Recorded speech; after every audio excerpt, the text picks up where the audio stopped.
Amigos de YouTube, muy buenas tardes. Nuevamente en estas redes sociales tratando de hacer un ejercicio ciudadano para que ustedes puedan platicar con los actores de la vida social, académica, política, que no podrán hacerlo en persona con todos ustedes, aunque seguramente lo quisieran, pero a través de nosotros pueden platicar con ustedes. Nuevamente quiero agradecerle al maestro Juan Carlos Romero Hicks, quien entre otras cosas ha sido rector de la Universidad de Guanajuato, gobernador del estado de Guanajuato y director general del CONACYT a nivel nacional. Maestro Juan Carlos Romero, muchas gracias, muy buenas tardes. Gracias por la invitación, gracias a todos por recibirnos. Maestro Juan Carlos, en esta ocasión quería aprovechar, no es fácil reunir en una sola persona tanto como el conocimiento sobre la cuestión de la vida académica y pública. O sea, haber sido rector de la Universidad de Guanajuato, digo aparte de otros cargos anteriores, pero como rector de la Universidad de Guanajuato, gobernador del estado y director general de CONACYT, seguimos pensando que más allá de la demagogia, porque todos los gobiernos y todo el mundo dice la educación primero, y es la fórmula para sacar al pueblo de la miseria y educa al pueblo y hará las cosas para la eternidad, decía Confucio. Sin embargo, no sé qué tan real sea eso. ¿Cómo podría usted plantearnos a los mexicanos en este momento de crisis diversas la situación de la educación en México? Y si aterrizáramos un poquito al estado de Guanajuato. La educación es un tema que ocupa y preocupa a todos los mexicanos y se debe hablar desde el punto de vista de educación básica, media superior en la parte formal, y también otro segmento muy importante que es la educación para adultos, y hay otra parte que es la educación no formal. Al cerrar el siglo pasado, Naciones Unidas, a través de UNESCO, Naciones Unidas para Educación, Ciencia y Cultura, publicó un trabajo muy importante que se llama La educación, un tesoro escondido. Y eso tiene que ver con el principio que la educación es durante y para toda la vida. Si algo hace el ser humano desde el primero hasta el último suspiro de vida, aparte de respirar, es que puede desarrollar su capacidad de aprender, su capacidad de amar y su capacidad de comprometerse. En el caso mexicano, los retos están claramente expuestos. Por una parte, tenemos que hablar desde el involucramiento de la propia sociedad, porque cuando alguien termina la primaria, la secundaria, la preparatoria o la universidad, no concluye su proceso educativo. Entonces tenemos como reto el que todo el espacio social se convierta en un espacio de tejido social educativo. ¿Cuál es el primer espacio educativo? La familia. Después lo es el barrio, la colonia, la comunidad, la escuela. Y según el desempeño del ser humano, también se educa en el sindicato, en la empresa, en la cooperativa, en las iglesias, en cualquier parte del tejido social. Y quizá la primera omisión que tenemos es que no nos sentimos con el derecho y la obligación de ser sujetos de la educación y de ser actores de la propia educación. ¿Dónde aprende, por ejemplo, el ser humano sus primeros valores o antivalores? En la familia. ¿Dónde aprende sus primeras conductas y actitudes a favor o en contra de los demás? En la familia. Y es que la educación, en sentido amplio y en sentido formal, no es solamente conocimiento. La educación es un conjunto de conocimientos, de valores, de conductas, de actitudes, y hoy se habla mucho del tema de las competencias. Así las cosas, en el ámbito educativo, en México tenemos muchos retos. Uno, el de la cobertura. Otro, el de la calidad. Otro, el que tiene que ver con la equidad. Y otro que tiene que ver con el desarrollo de competencias para poder hacer mejor las cosas. Por ejemplo, en cobertura. Desde el punto de vista de las estadísticas, prácticamente ya gran parte del territorio nacional, casi toda la población está concluyendo la primaria. Recientemente una reforma constitucional para incluir el preescolar como parte de la educación formal. Sin embargo, aunque hay una obligación constitucional de incluir la educación obligatoria hasta concluir la secundaria, todavía tenemos muchos pendientes en el camino. Y en este momento se discute mucho la conveniencia y la posibilidad de tener educación media superior como parte de una educación obligatoria. Esto en los grandes números del país significa que, por ejemplo, hay cerca de 32 millones de mexicanos que no han terminado su educación secundaria. Y significa, por otro lado, que tenemos una población de alrededor del 8 o 10% que es todavía analfabeta. Y esto nos obliga a tener muchas preocupaciones de política pública sobre cómo vamos a mejorar esta circunstancia. Entonces significa que podamos garantizar educación básica desde preescolar hasta secundaria, que pronto espero pueda incorporarse a educación media superior, y luego que incorporemos también mayor acceso a educación superior. Por ejemplo, la educación superior, para efectos internacionales, el grupo estadístico, lo que llaman la cohorte estadística, es de 19 a 23 o 20 a 24 años de edad. En México estamos atendiendo como el 30% de la población, o sea, 3 de cada 10 jóvenes en esa edad están en educación superior. En el caso de Guanajuato, el desarrollo nos obliga a que tenemos que impulsar la velocidad y la propia cobertura, de manera tal que requeriríamos todavía aumentar este momento como del 26%. Guanajuato está poco abajo de la media nacional. Y desde el punto de vista del analfabetismo, pues todavía en Guanajuato tenemos una población de poco más de 250,000 personas, en una población de 5,5 millones de habitantes, que por un motivo no han tenido acceso a la educación formal para ser alfabetizados. Esto nos orienta a la gran necesidad de atender absolutamente todos los espacios.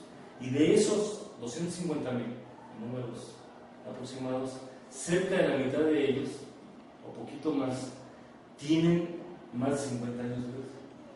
Entonces, el estímulo para que se desarrollen como persona y el estímulo para que obtengan un ingreso para su economía familiar tiene que encontrarse de manera particular para que las personas puedan seguirse involucrando. Entonces, es un problema de actores.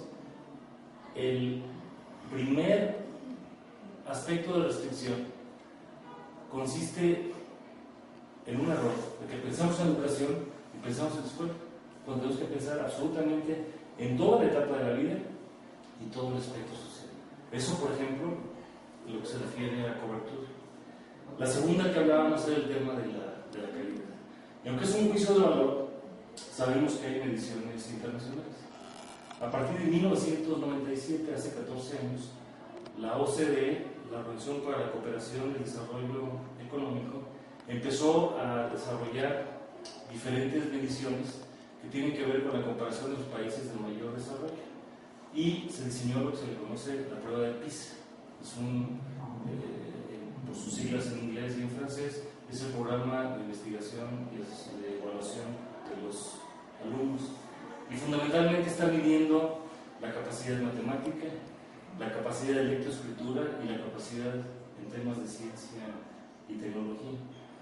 Y desde entonces hay un movimiento mundial que tiene que ver con el desarrollo de las competencias, porque el conocimiento debe traducirse a algo que desarrolle, sí, un mejor ser humano, y adicionalmente que permita que ese ser humano se desarrolle en sociedad, que se desarrolle en el espectro del mundo del trabajo. Por ejemplo, cuando don José Vasconcelos fundó la hoy Secretaría de Educación, hace 1920, se hablaba de 3 competencias básicas de los verbos que terminan en ar, ir, sumar, leer y escribir. Porque en aquella época la mayor parte de la población era analfabeta. Pues hoy hay otro tipo de competencias que son muy elementales y que son muy importantes. Voy a destacar 5, por poner algunas. Una, la capacidad de teclear de manera digital en la computadora. No es posible estar ya conectado a ciertas tareas si alguien no está en eso. Y en México, alrededor del 30% de las personas tienen acceso a estos medios digitales. Segundo, el hablar una segunda lengua. Primero, dominar bien el español. Hablar con Dios no hay como el español. Sin embargo, hay otras lenguas que sirven para temas de carácter económico y comercial, de carácter político, de carácter carácter cultural. Tercero, forjar carácter. Cuarto, el que podamos desarrollar capacidades de liderazgo. Y quinto, capacidades de innovación. Hoy, sea alguien alumno de educación básica o educación media superior o educación para adultos, necesitamos personas con ese tipo de capacidades. Y en un sentido más amplio, pues hay otros aspectos que también debemos de conocer.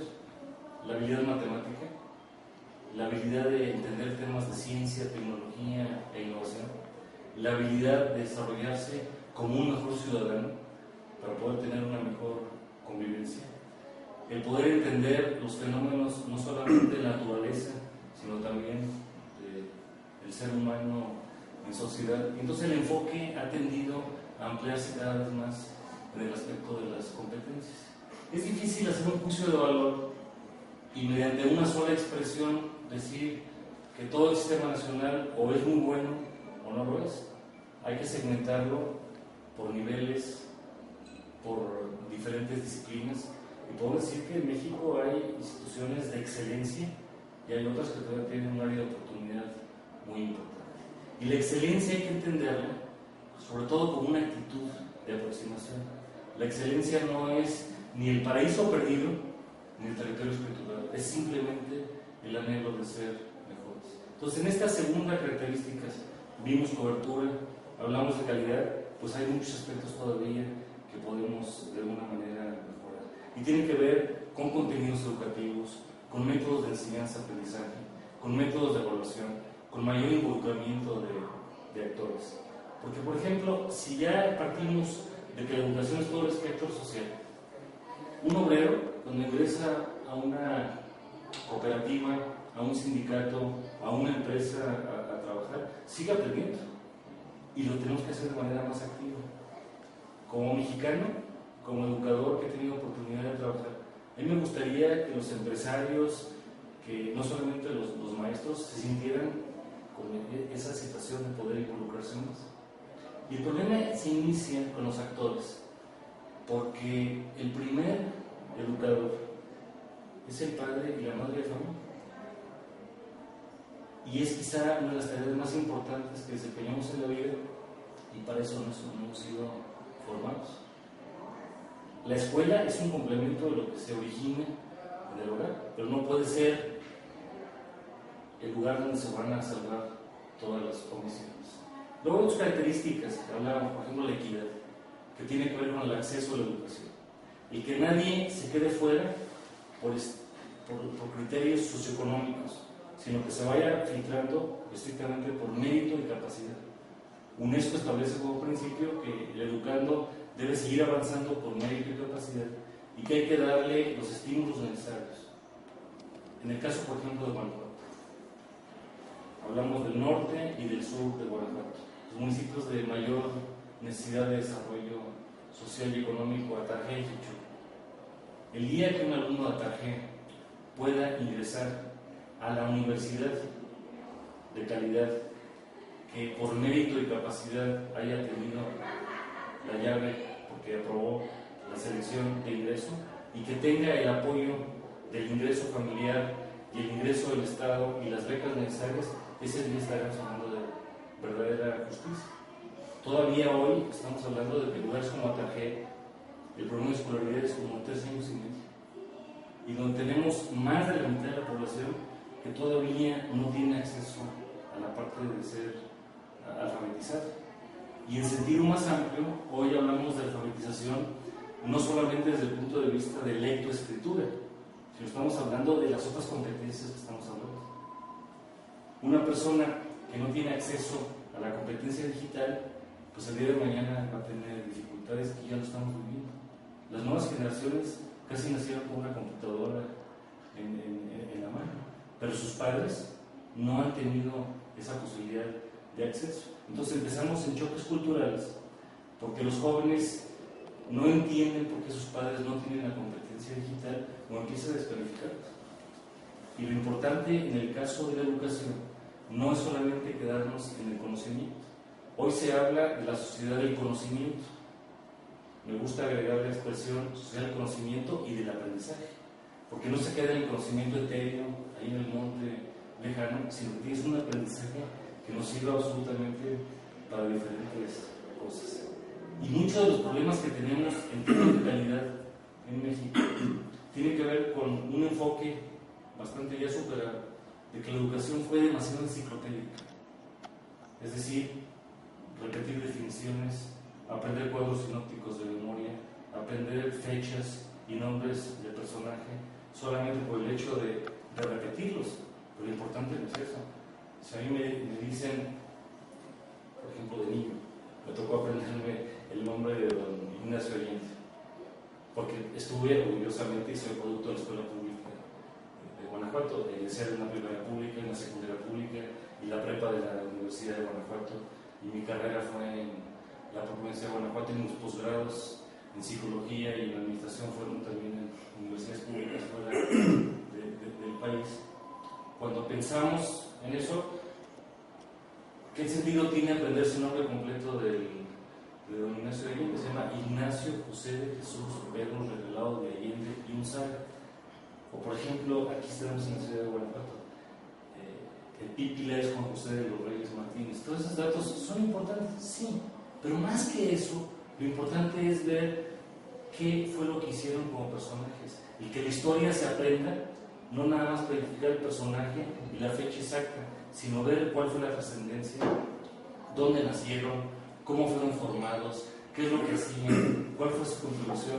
Si el día de mañana no se acuerdan en detalle del nombre y el apellido de la persona o la fecha de su natalicio, eso no es tan significativo, porque por internet se puede tener esa información. Pero también no hay que confundir el tener información con tener educación. Hay una frase maravillosa de Einstein que señala lo siguiente: educación es lo que queda después de que olvidé lo que aprendí en la escuela. ¿Qué es lo que se queda?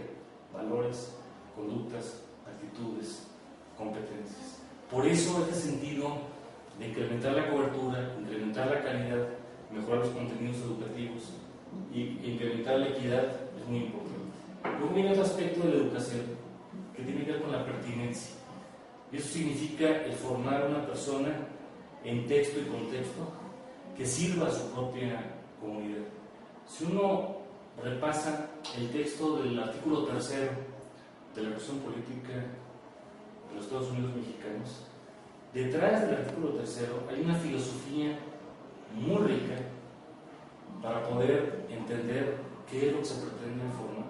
Se quiere formar un mexicano libre, un mexicano con conciencia, un mexicano que entiende